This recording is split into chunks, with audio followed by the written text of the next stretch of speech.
그 AI 시대잖아요. 이게 AI 시대가 오면서 약간 이 전문직들의 AI 대체 가능성, 이거에 대한 많은 논의들이 좀 있어요.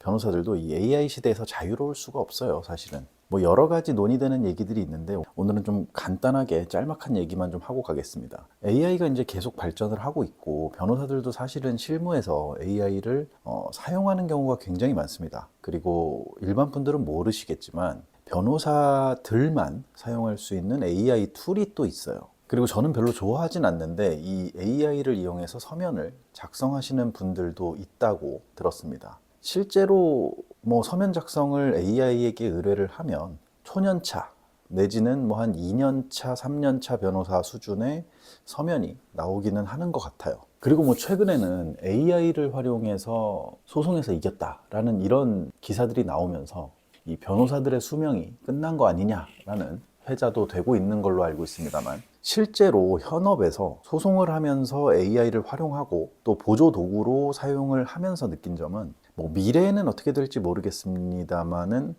현재까지는 많이 부족한 수준입니다. 이유가 있어요.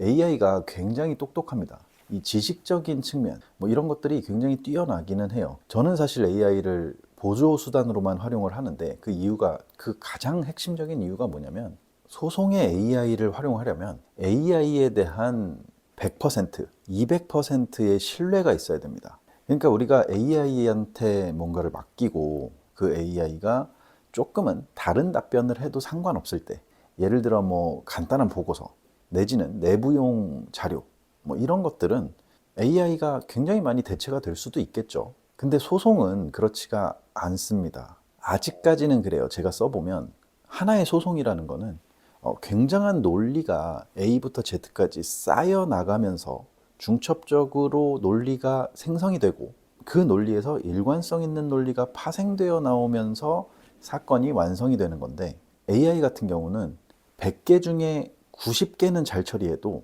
10군데 정도에서 논리나 법령의 적용 내지는 증거관계, 사실관계의 분석이 틀립니다. 그러면 어떻게 되냐면, 논리라는 거는 1부터 10까지 있을 때 잘못된 논리 하나만 끄집어낸다고 해서 나머지 논리가 정합적으로 맞는 게 아니에요.